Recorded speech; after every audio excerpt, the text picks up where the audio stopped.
Ragna Kitchen.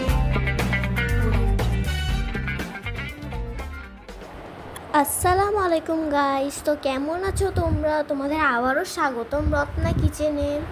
আজকে আমি আবারও নিয়ে এসেছি আরেকটা রেসিপি, তা হচ্ছে ফুলকপি আলু দিয়ে পাবদা মাছ। তো আর বেশি দেরি না করে রেসিপিটা শুরু করা যাক।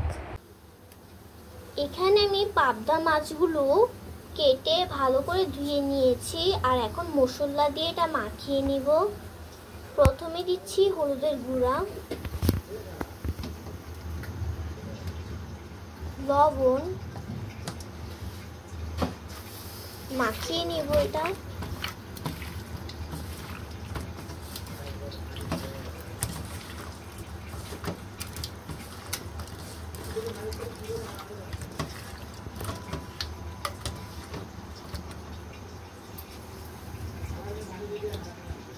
এদিকে আমি কড়াইটা বসিয়ে দিয়েছি, আর এখন দিব তেল।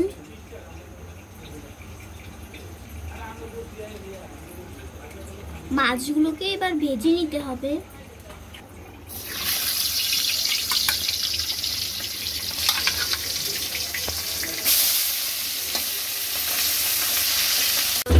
মাছগুলো ভাজা হয়ে যাচ্ছে, এভাবেই সবগুলো মাছ ভেজে নেব। মাছ ভাজা হয়ে গেছে, আর এখন এগুলোকে তুলে নিচ্ছি। এই যে আমার মাছগুলো ভাজা হয়ে গেছে। এখানে আমি ফুলকপিগুলোকে ভালো করে ধুয়ে নিয়েছি, আলুগুলোকে কেটে ধুয়ে নিয়েছি। এখানে কড়াই বসিয়ে দিয়েছি আর পেঁয়াজ দিয়েছি, এবার তেল দিয়ে দিব।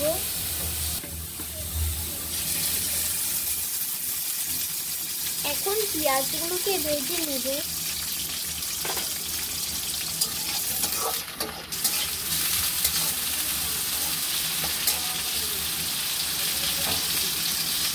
পেঁয়াজ ভাজা হয়ে গেছে, এখন আলুগুলোকে দিয়ে দিব।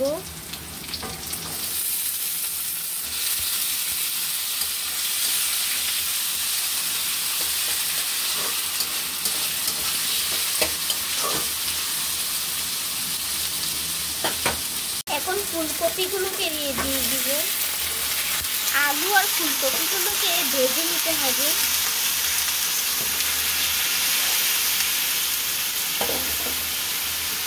পরিমাণ মতো লবণ। এখন এটা ঢেকে দিব।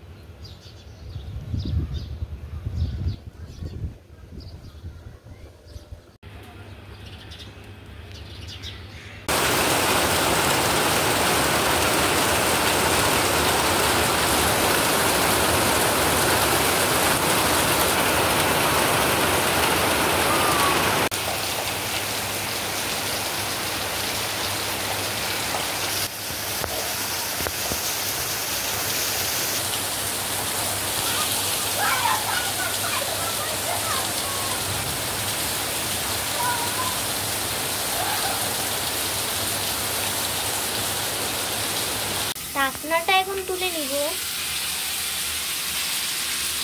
এখন দিয়েছি জিরা বাটা, হলুদের গুঁড়া,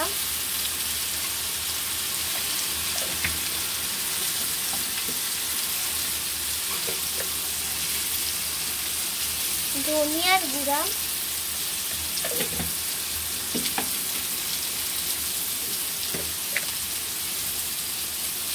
মরিচের গুঁড়া।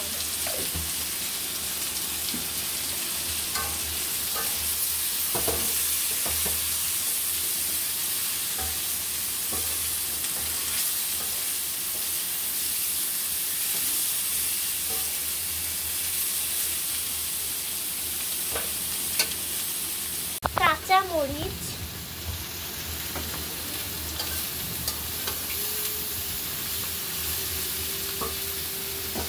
এখন পানি দিয়ে দিব।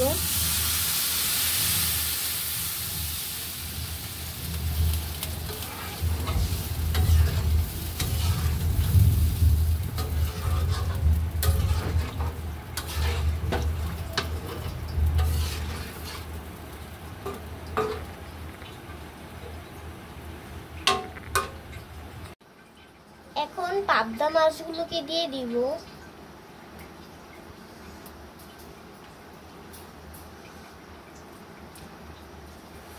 ধনিয়া পাতা,